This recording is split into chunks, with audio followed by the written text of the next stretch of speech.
Now, in the sci-fi world, in the Enlightenment world, for those who are on the Ascension path, for those who call themselves light workers or wayshowers, we were talking about the concept of non-interference, or what people who understand the Galactic Federation might call the Prime Directive. And so when Lucifer challenges Allah, when Adam is presented and the order is given to bow down to Adam. Now, in different terminology, Adam, insan. Adam what? Adamus, Adamantine, Adam Kadmon, as many of people might call it in different terminology. When Lucifer makes the challenge and says, "Oh Lord, if you are claiming that they are superior and that their race is the most superior and the ones that will follow the light and be on the truth, and you think that they won't be deceived and fall, just like this cycle has just happened and this war that has just been settled, then I challenge you to allow me to deceive them, to attack them from the front and from the right and from the left and from behind and from underneath, and allow me, offspring of my people and my race, allow me the ability to remain hidden from them and attack them and manipulate them." See, the challenge, if you understand it, is about jurisdiction. That the Prime Directive, the law of non-interference, the supreme law of existence of the universe from the very beginning of existence that has always been there, that is the fundamental of faith that all the brothers and sisters of the family of light have always stood by, is that there should not be any interference between the races. Satan, Lucifer, challenges Allah that day on that issue. You have to understand it in context, because if you don't understand it in context, the conversation seems like a magnificent challenge, but you don't understand why it is so important. Satan, as a leader of the other races, is challenging the Lord Most High and claiming that we, as Adam and the sons of Adam, are unworthy of that status, and therefore getting the permission of the Lord Most High to descend the sons of Adam into the lower dimensions of reality and existence, to push them further away from the light and into the darkness. It is a jurisdictional issue, and because the challenge was made, Allah, the Lord Most High, granted it. Because the Lord Most High understands the story in its completion. And by the time we get to the end of this story, you will understand why mankind is getting ready for their ascension and what the whole issue means. But I wanted you to see the story in a different context, because what happens next is the challenge to Adam himself. And we know what happens after Adam first descends. And then we know that we have the very first fracture in the timeline, or the ultimate plan, when what?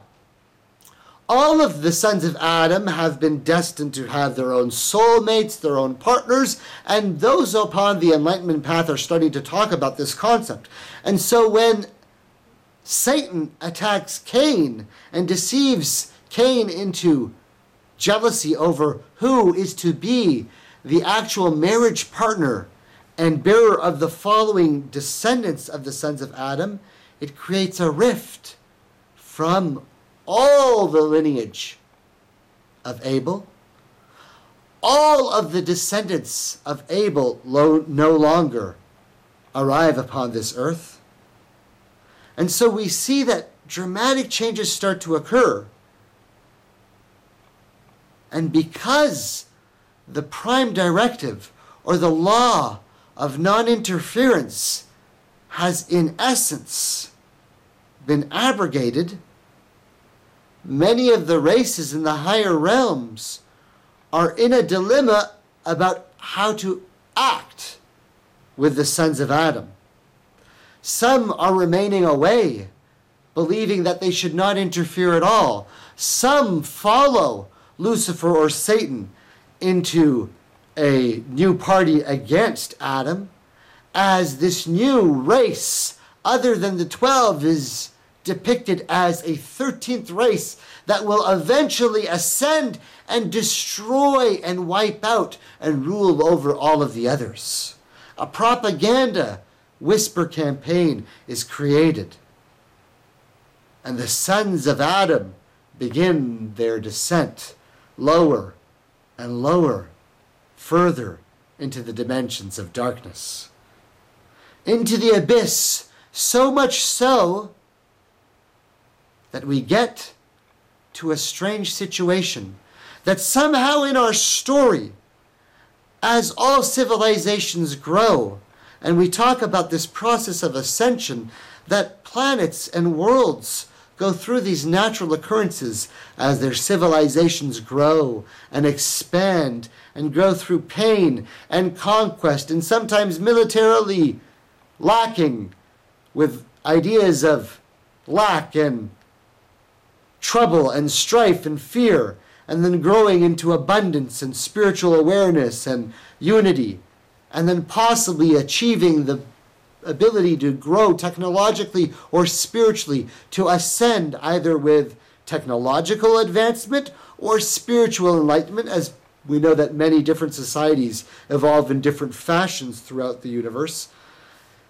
Then going through natural changes on worlds, as many worlds go through these natural cycles, and those of us who are on the spiritual enlightenment path always try to tell people that the natural changes and global disasters or catastrophes or typhoons and earthquakes and tidal waves are part of the natural growing cycles of change of any planet that people eventually get to. And all worlds get to a point where they evolve into something more, and those who are spiritually enlightened ascend beyond their world, and those who are not ready move on to another phase of existence in their path. Something changed on Earth that caused a different cycle. Because the prime directive was violated, because the law of non-interference had been abrogated, because so much was allowed to be exposed to the children of Adam, something dramatic happened upon the earth, that by the time we get to Noah, things are not at all how they are supposed to be. And the world is about to be destroyed. Assalamu alaikum. Peace.